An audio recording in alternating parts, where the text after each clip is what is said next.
Hey guys, it's Rob here and welcome to my spoiler-free review for Shazam. If you enjoyed this video, subscribe to the channel for more reviews, including the Shazam spoiler review. The story of Shazam was extremely good. It had a great message that was centered around family, giving the movie a lighthearted tone, but at the same time can delve into some serious topics. I enjoyed every moment of this film, which was helped greatly with how great the pacing of this movie was. This is David F. Sandberg's first shot at the superhero genre, and I think he hits it out of the park.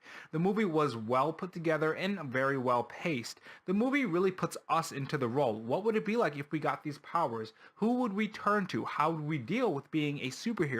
And I think in that aspect, it does it very well, and I applaud them for it. The movie starts off very good with setting up Billy Batson, who is more closer to his New 52 counterpart than his Golden Age counterpart, and if I'm being honest, he's better for it. They throw some of the Golden Age Billy Batson traits in there, which makes Billy Batson in this version of Shazam a lot more likable. Asher Angel does a fantastic job as Billy Batson also, same with Zachary Levi as Shazam. It makes for a much more entertaining movie, and it was very fun to watch on screen. You really believe that Zachary Levi is Asher Angel, or in this case, Billy Batson is Shazam. When he's Shazam, he acts like a child, like how Billy Batson would act.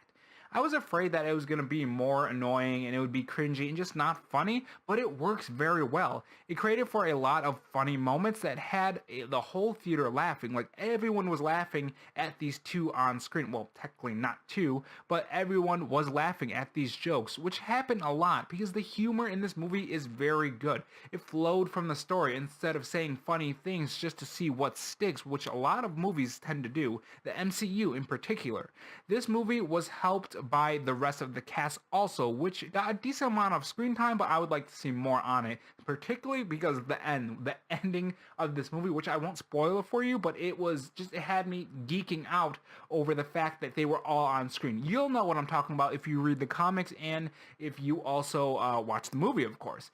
And of course, everyone else did a great job except the villains. The villains of the movie are the Seven Deadly Sins and Dr. Savannah, and this is where the movie really falters, not only in the villains and their motives, but the CGI. Now, this film was made on a budget of $90,000, I believe, but unlike other movies, it has bad CGI, and that's no excuse for bad CGI. We've seen films with a lower budget have good CGI, so while I believe the bad CGI in the movie did ruin the movie a bit, I don't think it ruined it so much that you're gonna say, oh, I hate this movie completely, because honestly, the rest of the movie is so well done and so entertaining and just a great time at the movie theater, you really can forgive it for bad CGI and a bad villain. Now, I could see what they were going for. They're going for a direct contrast to the hero and villain. Of course, Dr. Savannah didn't have a family, he was neglected, and of course he was denied the power of Shazam. A direct contrast to Billy, who had a whole bunch of chances to have a family. Of course, by the end he does have a family,